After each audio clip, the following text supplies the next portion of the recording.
Ano nga ba ang One Piece? Yes, eto nga yung title ng paborito nating anime, which is literally One Piece. Pero ano nga ba yung tinutukoy ni Goldie Roger sa unang episode pa lang na itinago daw niyang kayamanan? Sa tinagal-tagal nga ng series na itong One Piece na nagsimula pa noong 1997 up to this date, wala pa nga rin tayong idea sa kung ano nga ba itong One Piece na to. Pero sa mga recent interviews nga ng creator ng One Piece na si Ichiro Oda, kinumpirma niya nga na ang One Piece daw isang living things o physical daw tong nahahawakan. Meaning yung mga nagsasabing kaibigan, pangarap o kung ano pa man na hindi nahahawakan, ang ibig sabihin neto hindi ito yung One Piece. So ano nga ba talaga ang One Piece? Bali ngayong araw nga na to ito yung topic natin. Tutuklasin nga natin kung ano nga ba talaga yung One Piece. Kaya samahan nyo akong alamin sa video na to yung matagal ng katanungan sa isipan natin. Kung ano nga ba itong One Piece treasure. So first alamin muna natin yung mga criteria kung ano nga ba yung possible na One Piece para mas malinawan tayong lahat at mas ma-visualize natin para naman malapit sa katotohanan yung naiisip nating idea sa kung ano nga ba ang One Piece. Ang unang criteria nga natin gaya nga ng sinabi ko kanina, dapat na physically nahahawakan ang One Piece. Since nabanggit nga ni Oda sa mga interviews niya na tangible daw ang One Piece. Ang ikalawang criteria naman natin dapat alam natin o ng mga fans yung One Piece. Meaning pwedeng nakita na natin o nabanggit na sa istorya ng One Piece. Since sa recent message nga ni Oda about sa One Piece Knowledge King, sinabi niya na naniniwala daw siyang yung mga talagang avid fan ng One Piece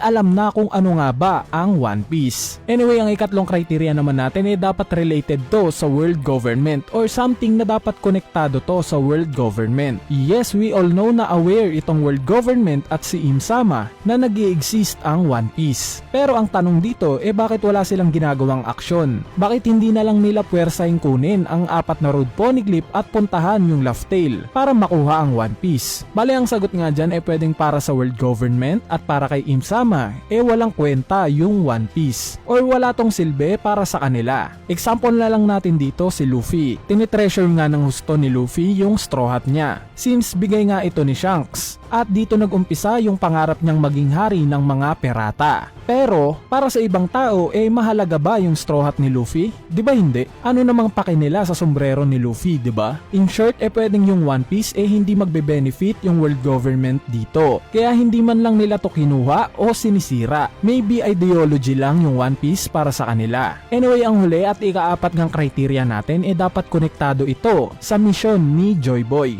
Since simula nga nung ipakilala sa atin si Joy Boy dito na dahan-dahang lumilinaw yung patungkol sa Void Century at sa One Piece mismo. At isa pa nung time nga na mapuntahan nila Goldie Roger yung Laugh Tale malinaw niyang sinabi yung pangalan ni Joy Boy na yung iniwan nga daw niya isang napaka-stupendous na treasure. Ngayong alam na natin yung mga criteria sa pagtuklas ng One Piece ang malaking tanong na nga dito ano nga ba ang One Piece para sa akin? So para sa akin nga yung hinahanap na One Piece alak. Yes guys, alak. Pero bago magtaasan yung mga kilay nyo at matawa na alak nga itong One Piece pakinggan nyo muna yung paliwanag ko kung bakit nga ba sa tingin ko alak itong One Piece treasure. Ang isa nga sa pinaka-tema nitong paborito nating anime na One Piece yung konsepto ng pamilya. At hindi lang porket kadugo mo pamilya na kaagad.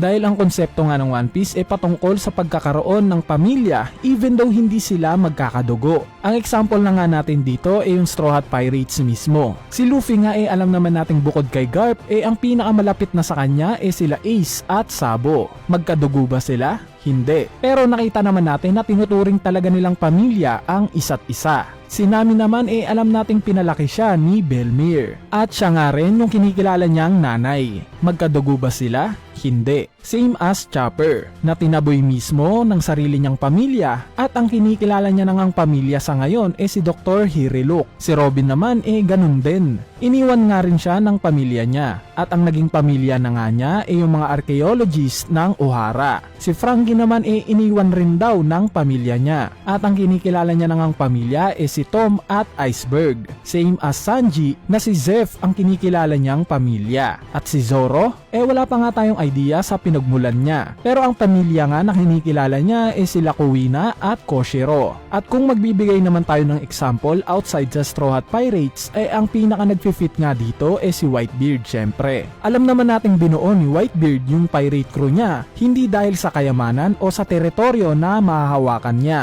Bagkos gusto lang bumuo ni Whitebeard ng tunay na pamilya. So napansin nyo yung concept netong kwento ng One Piece? Patungkol nga ito sa pamilya even though hindi nga magkakadugo yung mga tao dito. At sa bawat paglalakbay nga ni Luffy sa Grand Line hanggang sa New World nagkakaroon siya ng isang matibay na band sa bawat karakter na nakakasalamuha niya na parang pamilya na ang turing niya sa mga to. Gaya ni Vivi, Rebecca, Shirahoshi, Kobe, Momonosuke at iba pa. Sa tingin ko ito yung gustong i-point out ni Oda na ang greatest treasure nga ng One Piece yung patungkol sa pamilya o pagkakaibigan. Pero kung pamilya o pagkakaibigan nga itong One Piece treasure, hindi nito masasaklaw yung una nating criteria, which is dapat na tangible daw itong One Piece o nahawakan daw ang One Piece. Meaning isang bagay dapat itong One Piece. Ngayon dito na papasok yung sinabi ko kanina na sa tingin ko itong One Piece treasure na matagal na nating hinahanap isang alak. So first ang alak nga lagi nating nakikita sa mga miyembro ng D-Clan. Nakita nga natin to sa pag-uusap nila Portgas de Ace at Yamato. Nakita rin natin to sa pag-uusap nila Whitebeard at Gold D. Roger. Even sa pinaka-iconic scene nga ni Blackbeard, which is isa rin sa D-Clan, nakita nga rin nating may alak siya na hawak. At syempre yung alak or sake na iniinom nila Luffy, Sabo at Ace para masabi na magkakapatid sila. At speaking of sake, nung mapanood nga natin itong scene nila Sabo, Ace at Luffy na umiinom ng sake, ito nga rin yung naging simbolo na para sa atin na pwede palang maging kapamilya ang hindi magkakadugo. Gaya na lang nung time na mabuo itong Straw Hat Grand Fleet. Present nga rin yung alak or sake nung time na may pag-connect itong sila Bartolomeo kay Luffy. So napansin nyo guys, dalawa ang nagiging simbolo ng alak sa One Piece. Ang una nga kumakatawan to sa pamilya at ang ikalawa naman sa victory. Since gaya nga ng sinabi ko kanina sa tuwing matatapos ang bawat arcs at nananalo si Luffy sa mga main villain, umiinom sila at nagpa-party. At present nga dito yung alak. Same sa philosophy ni Gold D. Roger na sa tuwing may na-accomplish siya at ng grupo niya, umiinom rin sila ng alak. So family at victory ang sumisimbolo sa alak. Ngayon mabalik tayo sa mga kriteria natin para masabi nga natin na ang alak nga ang One Piece treasure. Una, nahahawakan o tangible ba ang alak? Yes. Ikalawa, alam o nakita na ba natin itong alak? Yes, maraming beses na. At hindi lang basta nakikita, dahil nakikita nga natin to sa bawat iconic scenes ng mga D-Clan. Ikatlo, konektado ba ito sa world government? Pwede. Pero gaya nga ng sinabi ko kanina, pwedeng yung One Piece treasure hindi magbe-benefit dito, yung world government at si Im Sama. Kaya hindi na sila gumawa ng paraan pa para puntahan to para kunin o sirain. Since gaya nga ng sinabi ko kanina, gaya lang to sa Straw Hat ni Luffy. Para kay Luffy sobrang halaga ng Straw Hat para sa kanya. Since dito nga nag-umpisa yung pangarap niya. Pero para sa ibang tao ba importante itong sombrero ni Luffy? Di ba hindi? Kasi kung importante to dapat sinira na to ng mga admirals ng Marines during Marineford War, di ba? Anyway, ang ikaapat na criteria nga natin related ba to sa misyon ni Joy Boy? Yes. Ipapaliwanag ko nga kung bakit to naging related sa misyon ni Joy Boy. Alam naman nating lahat na ang nais ni Joy Boy during Void Century ang pagkaisahin ang lahat ng nilalang sa mundo. Nangako nga siya sa Fishman Island na iaangat daw niya yung Noah. Meaning malaki ang posibilidad na yung misyon netong si Joy Boy patungkol sa kalayaan o freedom. Ibig sabihin ang nais netong si Joy Boy yung walang diskriminasyon na nagaganap sa buong mundo. At para mangyari nga to possible na nilakbay ni Joy Boy ang buong mundo para pagkaisahin ang lahat ng nilalang sa mundo. Pero dahil nga sa pagsasama-sama ng 20 Kingdoms para patumbahin si Joy Boy, hindi na nagawa ni Joy Boy itong misyon niya na pagkaisahin ang bawat nilalang sa mundo. Maaring pwede nating sabihin na naalarma itong mga mayayamang kingdom dahil sila ang nakakataas sa society. Kumbaga iniisip ng mayayamang kingdom na yung mga slaves nila hindi pwedeng maging kapantay lang nila. Kaya pwedeng gumawa sila ng aksyon at nagsama-sama para pigilan itong misyon ni Joy Boy. At dahil nga sa hindi na nagawa pa ni Joy Boy yung misyon niya na magkaroon ng kalayaan ang bawat nilalang sa mundo, pwedeng dito niya na iniwan yung mga poneglyphs at yung One Piece treasure. Para kung sakali mang dumating yung panahon at may panibagong Joy Boy ang isisilang sa hinaharap, malalaman niya yung tunay na misyon niya. Misyon na pagkaisahin ang lahat ng nilalang sa mundo. Walang diskriminasyon at lahat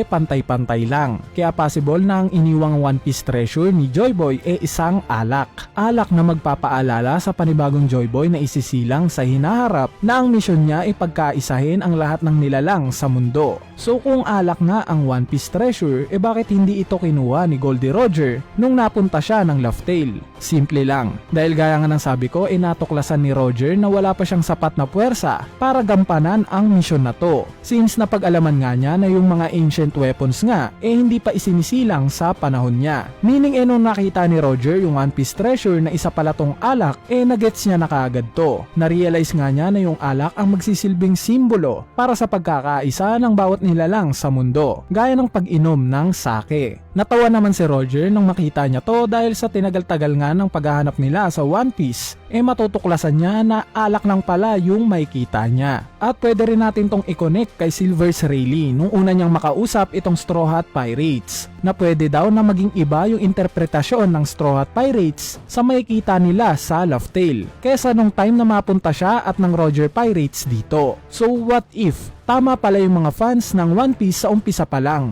na yung matagal na nating hinahanap na One Piece treasure, ito pala yung pagkakaibigan at pamilya. Pero imbis nga na literal na pamilya at pagkakaibigan, ginawa tong alak ni Oda. Alak na sumisimbolo sa tagumpay at sa pamilya. Dahil once na dumating na sila Luffy sa Laugh Tale at malaman na ang totoong nangyari sa Void Century, paniguradong tagumpay ito para kay Luffy at sa grupo niya. At itong One Piece treasure na naghihintay kay Luffy na alak pala ang magsisilbing paalala na kahit anong hirap ang pinagdaanan niya, mapuntahan lang itong Laugh Tale at mahanap ang One Piece, masusuklian naman to ng karanasan at pamilya sa bawat paglalakbay na napuntahan niya sa buong mundo. Nakakatuwang isipin lang na yung unang chapter nga kung saan nakita natin na alak ang naging punot dulo kaya nawala ng braso itong si Shanks, possible na ito nga rin yung unang hint ni Oda na alak nga talaga ang One Piece. Kaya bago matapos itong video na to, may katanungan lang ako para sa inyo. Sa tingin nyo ba, ano nga ba ang One Piece treasure na iniwan ni Joy Boy? Bali kung may idea kayo,